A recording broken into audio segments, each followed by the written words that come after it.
अभी अपन बात करने वाले हैं फिजिक्स का सेकंड चैप्टर है आपका सरल रेखा में गति, ठीक है। Motion in a straight line या लीनियर मोशन भी बोल सकते हो, ठीक है। देखो कुछ टर्म्स, जैसे आप अभी शुरुआती हुई है, सही तरीके से फिजिक्स में इन्वॉल्व भी नहीं हुए हो, चैप्टर जैसे स्टार्ट होता है ना तो वो उसके बहुत सारे टर्म्स होते हैं, तो उन टर्म्स को समझना होगा अपने को, मतलब जो शब्द होते हैं ना उन शब्दों को समझना रहेगा क्या क्या होता है, जैसे मोशन क्या होगा, ठीक है, स्ट्रेट लाइन क्या होती है, या बोले तो गति क्या होती है, विस्थापन क्या होता है, वो बहुत सारी चीजें ऐसे आएगी जिसको अपन को समझना रहेगा, ठीक है। तो बेसिक क्लास रहने वाली है, मतलब सारी जो अपन इस चैप्टर की जो बेसिक्स रहेंगे उसकी बात करने वाले इस चैप्टर के अंदर, इस शुरुआत की क्लास के अंदर, ये पहले लेक्चर के अंदर, ठीक है ना। अब सुनो सरल रेखा में गति, ठीक है। गति से पहले आपको एक और चीज समझनी होगी, विराम अवस्था, ठीक है। तो विराम अवस्था क्या, या उससे भी पहले एक अपन बात करेंगे संदर्भ बिंदु, ठीक है, समझते चले जाओ। संदर्भ बिंदु, इसको बोल सकते हैं अपन रेफरेंस पॉइंट, ठीक है।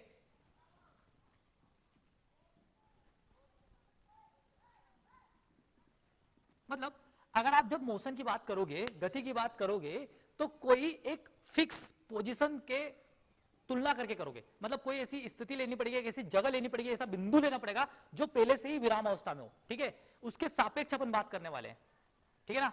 अब सुनो, अपन बात करते हैं सबसे पहले कि विराम अवस्था क्या होता है ना, गति की तो बात बाद में करेंगे, विराम अवस्था मतलब कि जो रेस्ट कंडीशन में जो रुका हुआ है उसकी बात करते हैं, ठीक है। तो विराम अवस्था क्या होगा,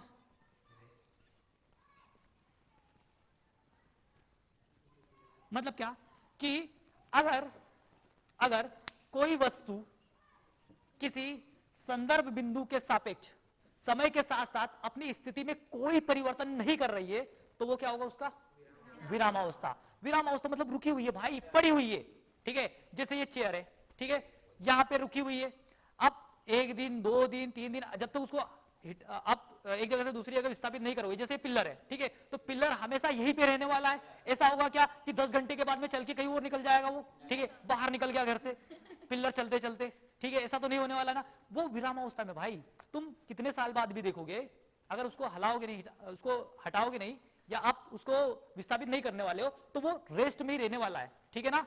मतलब वो अपनी पोजीशन चेंज नहीं करने वाला है, वो अपनी स्थिति में परिवर्तन नहीं करने वाला है, क्लियर है क्या। अर्थात वो क्या है, विराम अवस्था में। तो हम बोल सकते हैं विराम अवस्था मतलब उस वाली कंडीशन को बोल सकते हैं कि अगर कोई वस्तु समय के साथ साथ अपनी स्थिति में कोई परिवर्तन नहीं कर रहा है तो वो क्या पे, विराम अवस्था में, ठीक है। तो अपन शॉर्ट में लिख लेते हैं कि कोई वस्तु, अरे नहीं भी लिखोगे चलेगा, ठीक है, कोई वस्तु संदर्भ बिंदु के सापेक्ष अपनी स्थिति में समय के साथ कोई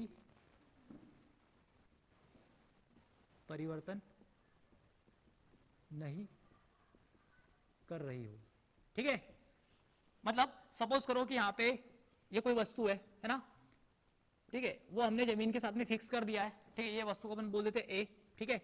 और जैसे जैसे में टाइम बीत रहा है भैया, ठीक है, 1 घंटे 2 घंटे 3 घंटे 4 घंटे, ये अपनी ओरिजिनल जो पोजीशन है इस पोजीशन पे, तो यहां से परिवर्तित होकर, मतलब यहां से कहीं और जा नहीं रही है, तो अपन बोल सकते हैं कि ये जो भी आपकी बॉडी है, जो भी वस्तु है, वो रेस्ट कंडीशन में है या विराम अवस्था में, ठीक है।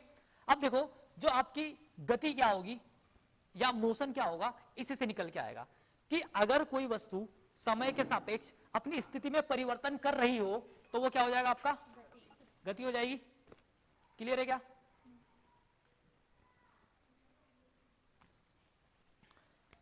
तो गति की बात करते हैं अपन, है ना, या मोशन की बात कर रहे हैं अपन, ठीक है। सपोज करते हैं कि यहाँ पे जैसे रेलवे स्टेशन है, ठीक है, तो जो रेलवे स्टेशन है वो तो वहीं पे रुका हुआ है, तो रेलवे स्टेशन को अपन क्या बोल देते हैं कि वो संदर्भ बिंदु है ना, वो रेफरेंस पॉइंट है, ठीक है।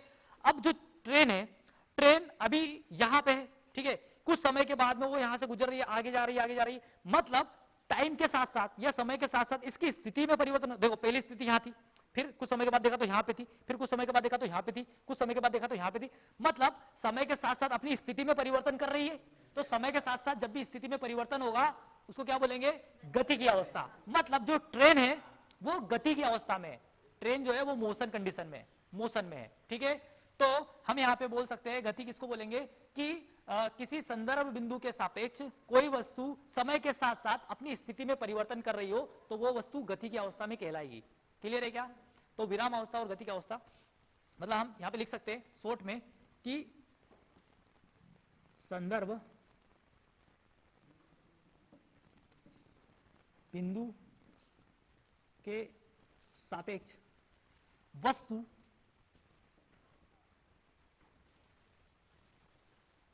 समय के साथ साथ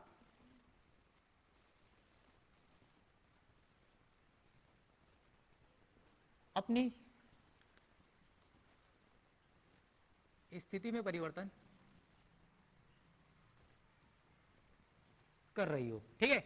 जैसे वही अपन ने जो एग्जांपल लिया था कि यहां पे सपोज करें कि ये रेलवे स्टेशन है, ठीक है, और यहां पे प्लेटफॉर्म है, ट्रेन को देख रहे हैं अपन, तो भैया ट्रेन यहां से सपोज करें कि जो ट्रेन है वो पहले जब मैंने देखा है ना, मतलब यहां पे time t is equal to 0, मतलब जब मैं देखना शुरू किया था वो इस पोजीशन पे थी, सपोज करें ए पोजीशन पे थी।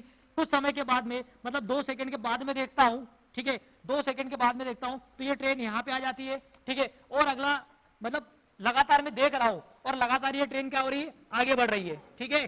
तो लगातार इसकी स्थिति परिवर्तित, पहले ए पे थी, फिर बी पोजीशन पे थी, फिर सी पोजीशन पे, मतलब इस स्टेशन के सापेक्ष है ना, ये लगातार अपनी स्थिति में परिवर्तन कर रही है। मतलब हम बोल सकते हैं कि ये जो ट्रेन है, ये जो ट्रेन है ये कहां पे है, मोशन कंडीशन में है, ठीक है, ये गति की अवस्था में है। क्लियर हुआ क्या? दोनों चीजें क्लियर है क्या? कि विराम अवस्था किसको बोलेंगे? सिंपल बात है भैया कि कोई रुकी हुई है तो विराम अवस्था में, कोई चल रही है तो वो गति की अवस्था में।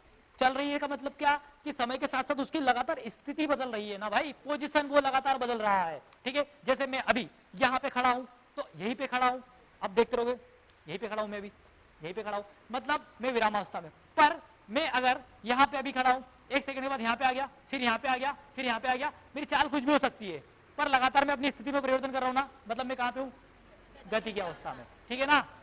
ठीक है, छापो, आगे बात करते हैं।